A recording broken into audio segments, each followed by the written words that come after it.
What is up everyone, and welcome to some more F122. Last time out we were at the Belgian Grand Prix, and despite having a pretty strong race, we were in P4 for a lot of it. We ended up having a DNF within the last couple of laps, and that kind of killed our race, unfortunately. Straight out of the gate we're picking off a new rival. It's George Russell. We just lost out to his teammate, so I figured why not take on the stronger of the drivers on the team. They keep giving me really hard rival choices. If you didn't see, my other two options were Verstappen and Perez, so I was a bit stuck between a rock and a hard place, and I chose the rock.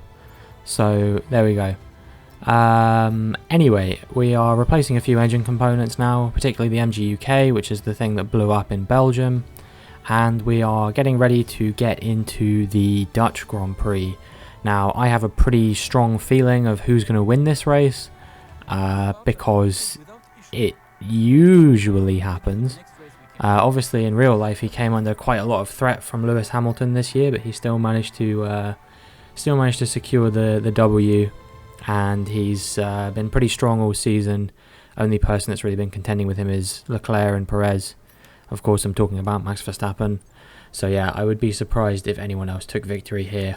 As for me, last season, you might remember we did pretty well here, until the DNF at least. We were running in the points, we had a pretty strong qualifying, we had a pretty strong race performance, so, you know, maybe again sort of points, maybe sort of top 7, like 6th or 7th maybe would be sort of where I'd be aiming, see if we can get ahead of one or two of the Mercedes, one or two of the McLarens or something like that, but we'll have to wait and see what happens. First off, we've got practice, obviously, and then we'll get into qualifying, and then we'll see if things can go well for us in qualifying in the race.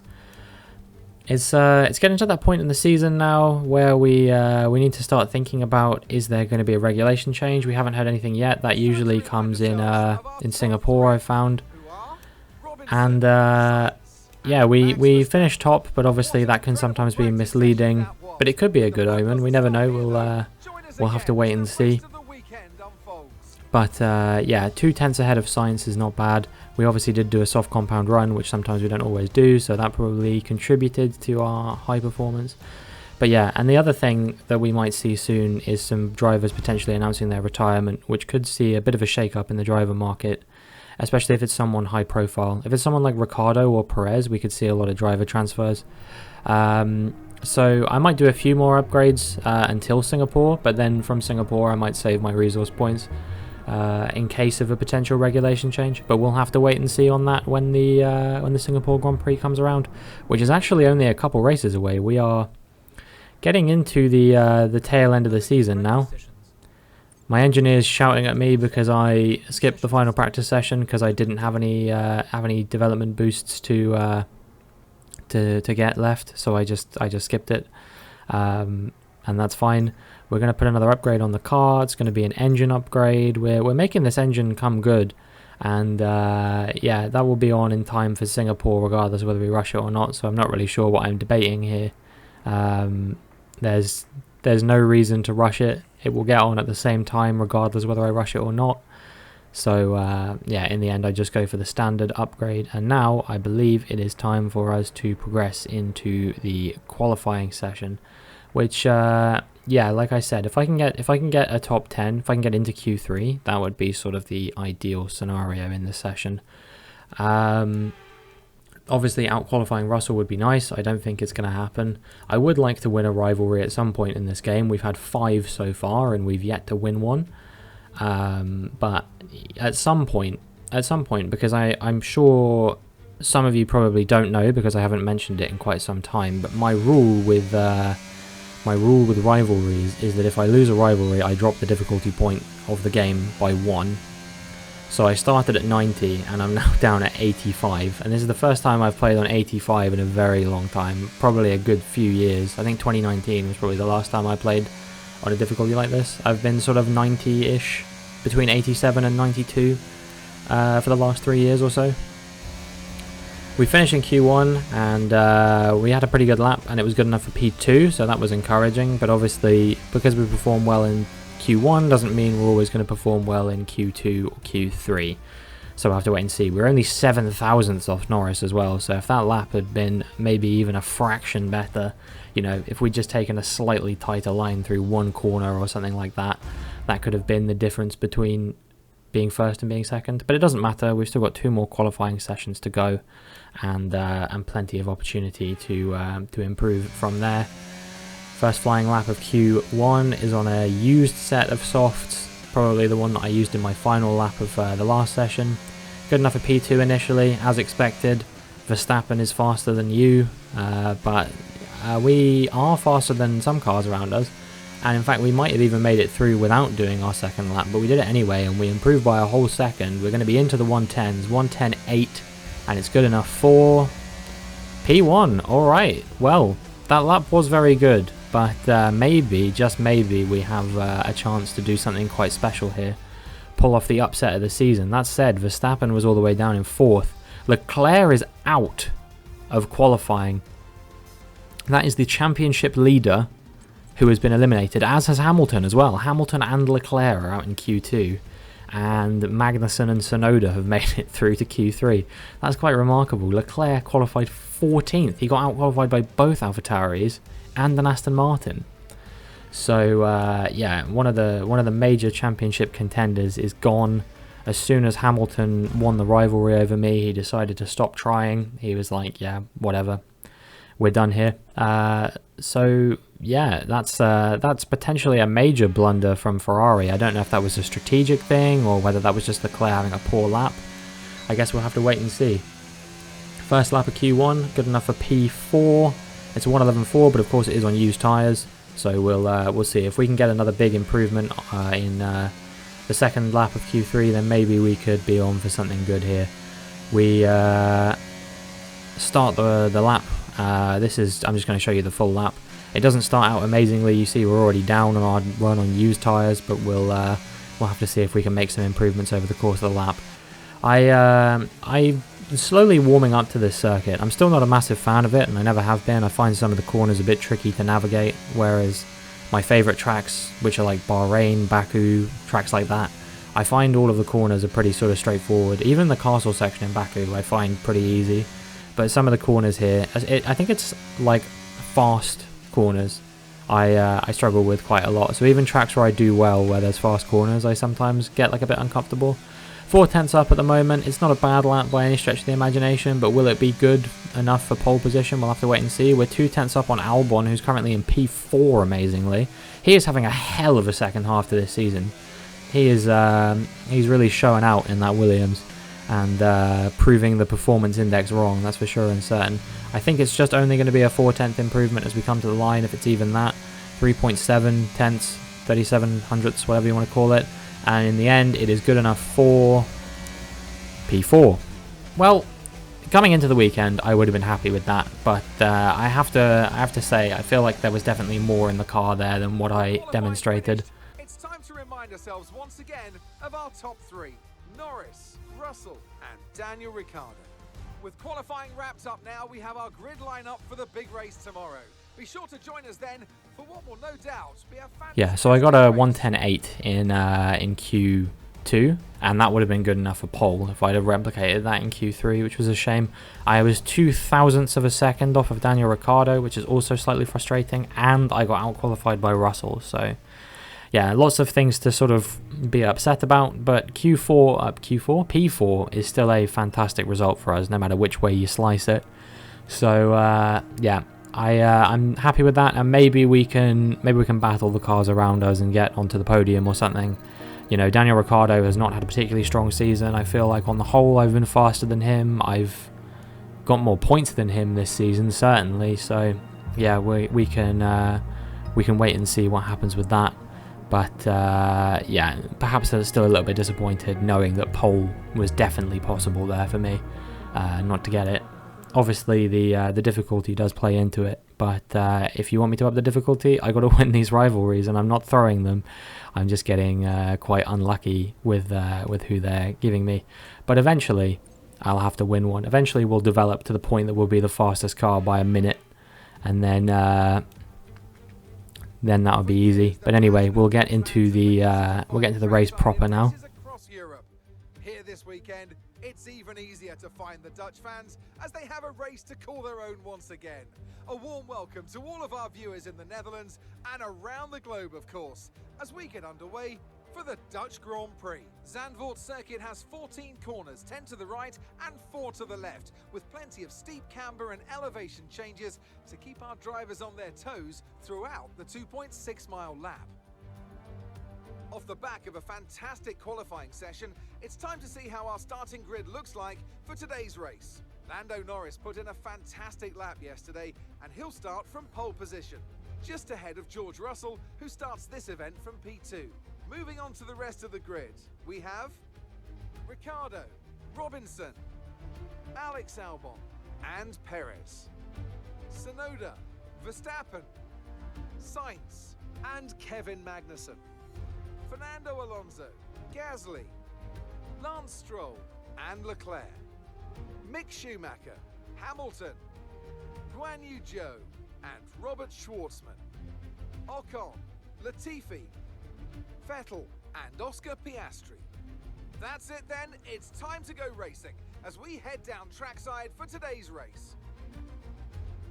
It's race day yet again, and joining me for a chat is Natalie Pinkham.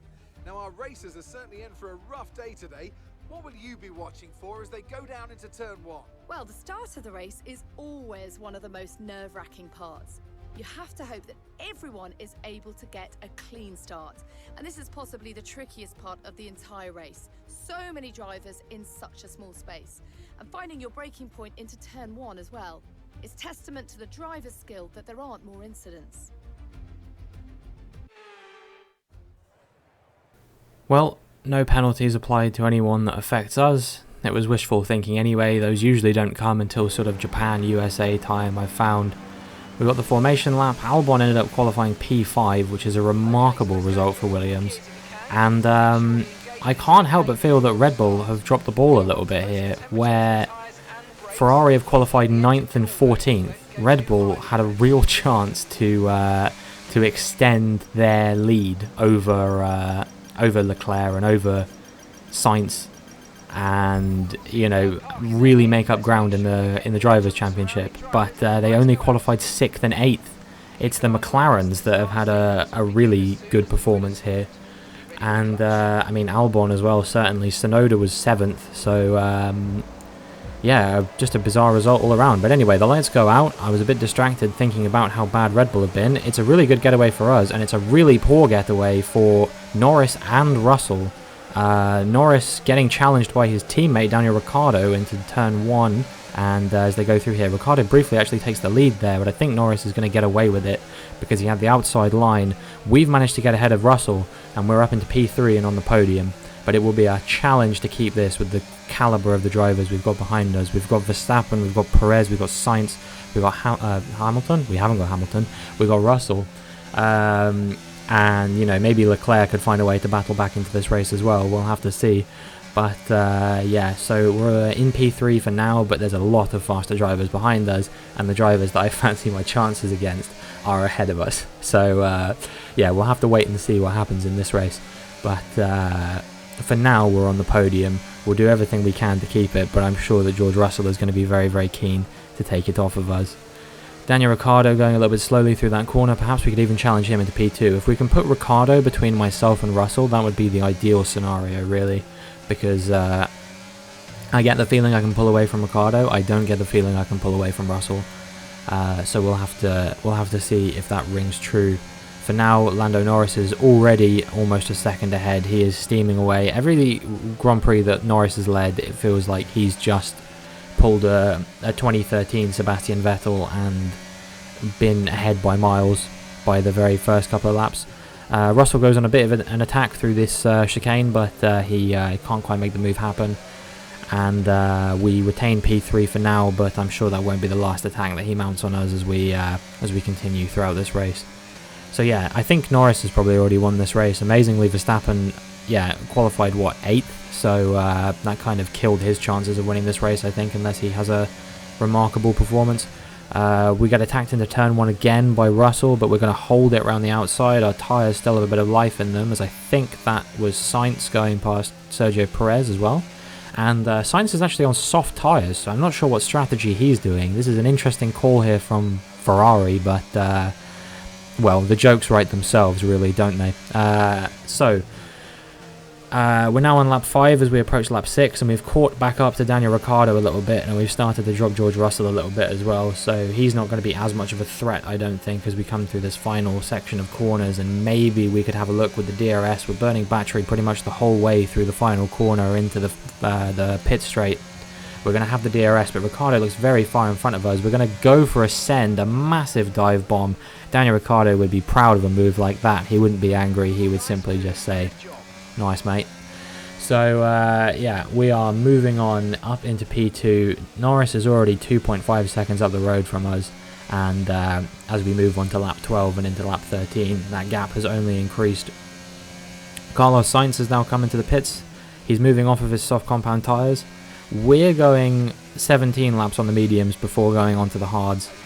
Is there a world in which they can do 23 laps on the mediums, or are they going to try and do 23 laps on the hards? Either way, it's quite ambitious, and I don't know if it's going to pay off for them. Sainz was on softs, and so is Leclerc, actually, you can see there now.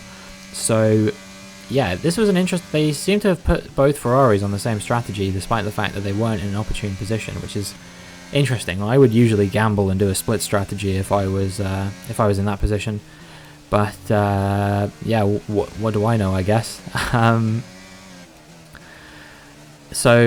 we'll move on from that, and we'll worry about the Ferraris later if they come back at us. If they do have pace on the tyres that they change to, which I don't know what those are going to be yet, but we'll find out later, they could potentially be a threat towards the end of the race, as amazing as it is to say that, given that, I mean, they got out-qualified by Red Bulls, Alpha Tauris, Williamses, Jaguars, McLarens. There's definitely a real shot that Sainz or Leclerc or both could end up on the podium here, in my opinion. We're still leading by quite a significant margin as Leclerc now comes into the pits as well. So both Ferraris have pitted, and we'll see what their strategy amounts to later on in the race.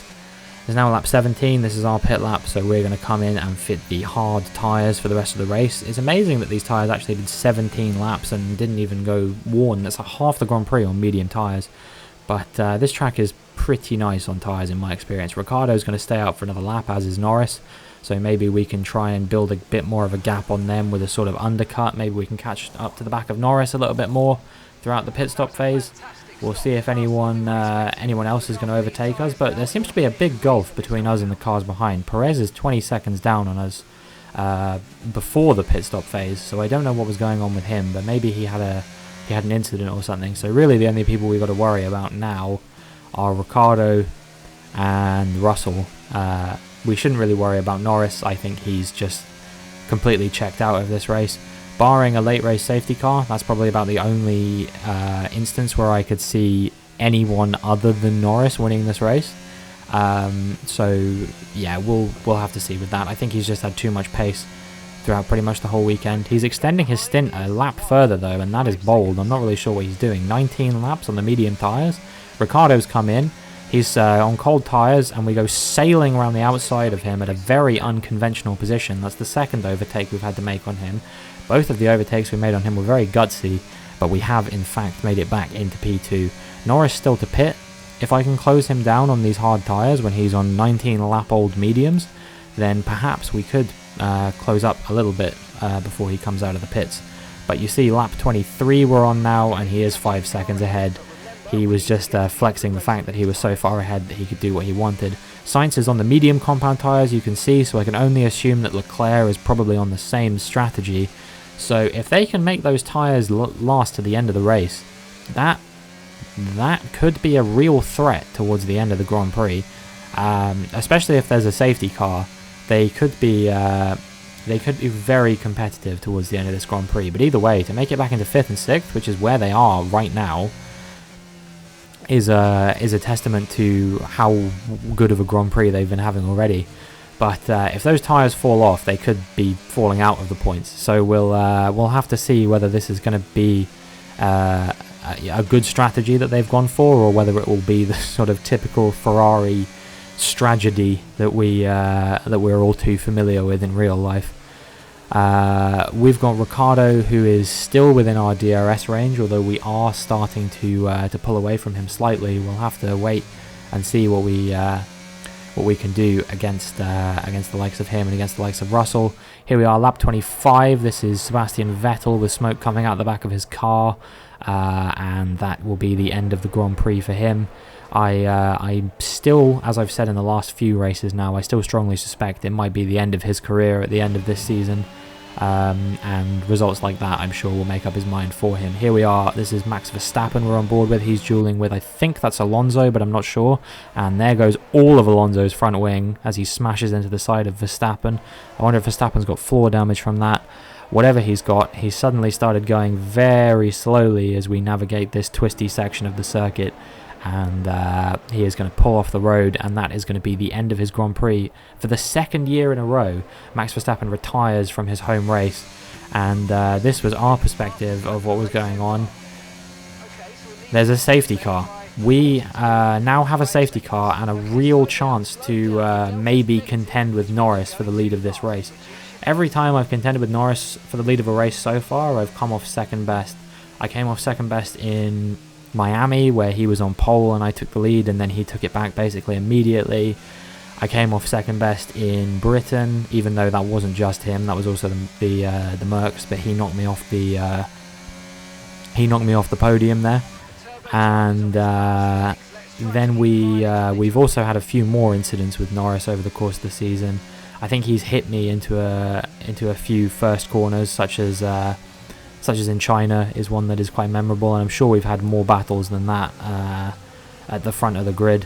But we'll have to wait and see what happens on this occasion as we catch up to the safety car now. We'll see how long it stays out for. I reckon it might be a couple laps because the grid is quite split up.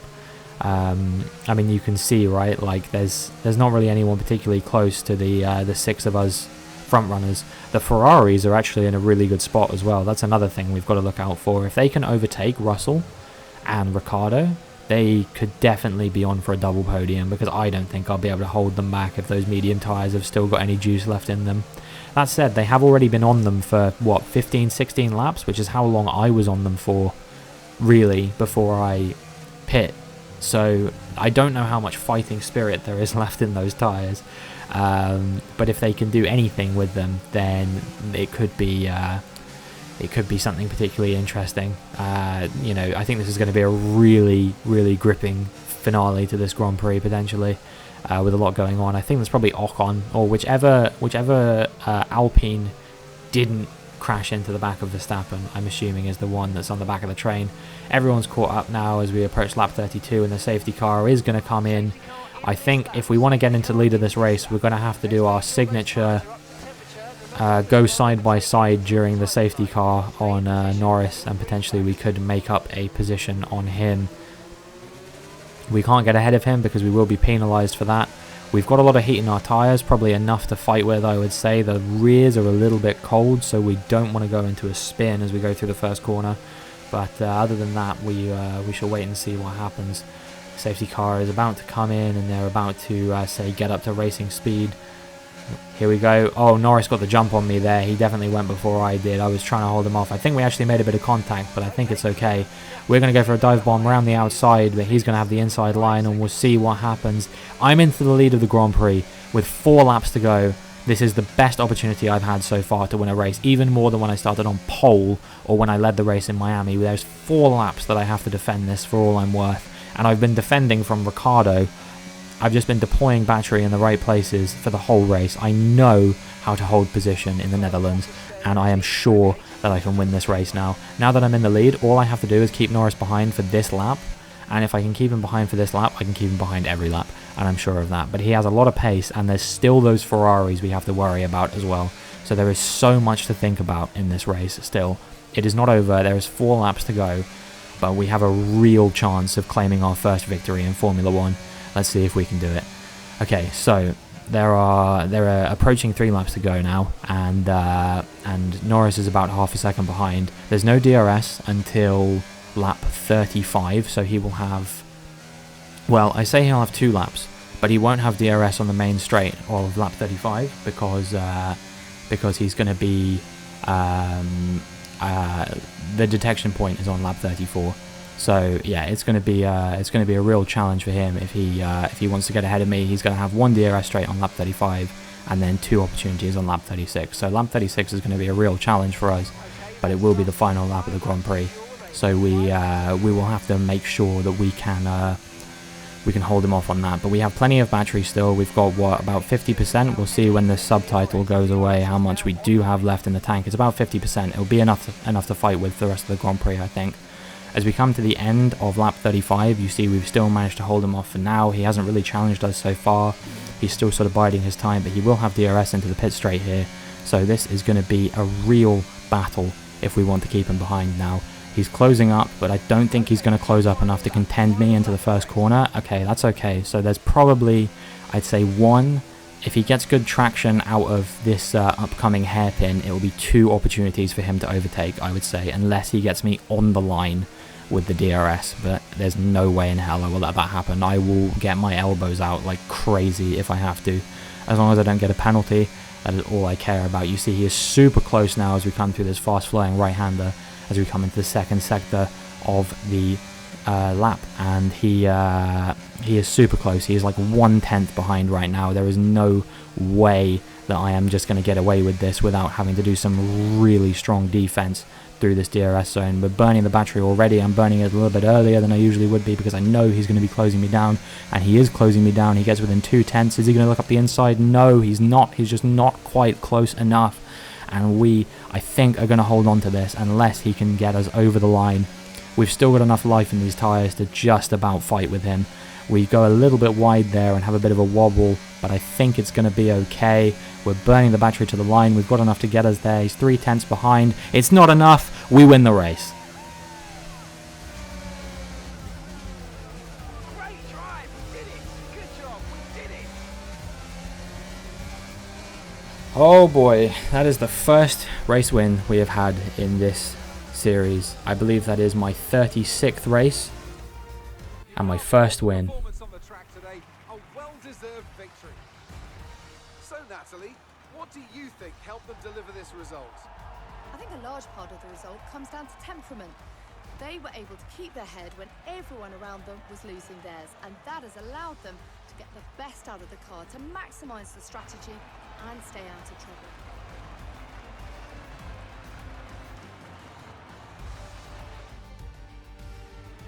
A show-stopping performance from the 3 drivers approaching the podium right now. It's been an interesting Grand Prix, that's for sure. What a race. What a race. Norris comes home second and Ricciardo comes home third. This would have been a 1-2 if my smug ass hadn't shown up and upset the whole party. Jaguar are a race-winning team in Formula 1 once again, and that is a fantastic result for us. That's 25 points in the bag. That will definitely help us in our fight with Alpine. That will help us pull away a little bit, especially considering one of them smashed up their car right before the safety car, so they probably finished towards the back if I had to guess. It's time to see how this result affects the Drivers' Championship. Charles Leclerc, currently leading the championship standings, extends his lead even further with this result. So then, Natalie Pinkham, who would you rank as your driver of the day? Charles Leclerc showed exactly how to manage yourself out on track today. He was almost flawless out there. Incredible stuff. It's time to see how things are shaping up in the Constructors' Championship. It was a tough race for our championship leaders who lose ground at the top of the table. Well, that was certainly an exciting weekend of Formula One. Be sure to join us for more exciting Formula One action very soon. I am in disbelief, not only at the fact that we won that race, because obviously I'm in disbelief at that. I didn't think it would be possible. I especially didn't think it would be possible at the Dutch Grand Prix. But one thing I am almost more in disbelief about is the fact that Charles Leclerc started this race from P14 and somehow extended his championship lead over the Red Bulls. That is the level of poor Grand Prix that the Red Bulls had. Obviously, you can't account for Max Verstappen's car blowing up. It's bound to happen to everyone at some point. That said, I don't remember it happening to the Red Bulls, not the Red Bulls, to the Ferraris at any point this season. But I do remember it happening to Verstappen on multiple occasions. But yeah, he's now got an entire win plus fastest lap worth of points over the next driver in the championship, which I think is Verstappen, but it could be Perez, I'm not sure. And yeah, I mean, they're going to have to be preying on Leclerc's downfall at this point if they want to win the championship. They're going to need him to have a DNF, basically. If he can keep it clean for the rest of the season, there is no chance now that they can take this, surely. Ferrari are looking like the strongest car, or at least Leclerc is looking like the strongest driver-car pairing on the grid. And it seems like Red Bull don't have an answer for them. And when Red Bull did have an opportunity, a golden opportunity presented to them by Leclerc qualifying P14, they dropped the ball. They dropped the ball completely. They couldn't get higher than 6th. They were out-qualified by 2 of the worst cars on the grid. It's nonsense, and it's nuts, and it's undeserving of a championship, quite frankly. Here we are again. This is the move for the lead on the safety car restart. You're about to see it. Norris pulls away initially. He gets the jump on me, and then I switch to the outside last second whilst he's defending the inside. I knew I could still take this position, and I go around the outside. Somehow these tyres still have a load of grip in them. You know, I'm pretty sure the rears were cold and everything, so it is a miracle that we managed to pull that move off. But diamonds are formed under pressure, what can I say? No, obviously I'm just messing around. We pull ahead of Russell in the rivalry, although I think because he out-qualified us, we actually go level with him in the rivalry, which is exciting to see. Potentially this could be the one that we win. I'm not going to hold my breath, but it certainly is looking a lot better than my previous ones have been looking, especially if we can keep up this level of form. We're going to be coming into a few races which I'm quite strong at, including Singapore. Monza doesn't typically ever go that well for me. It's a very neutral circuit for me. Japan's not great, but then the USA, Mexico, Brazil, all of those are very good for me. We've also got Portugal at some point still coming up. But that's going to be it for this video. I hope you guys enjoyed watching my first race win in Formula 1. If you want to see more, make sure you like and subscribe. I guarantee that won't be the last. And yeah, hopefully I will see you in the next one.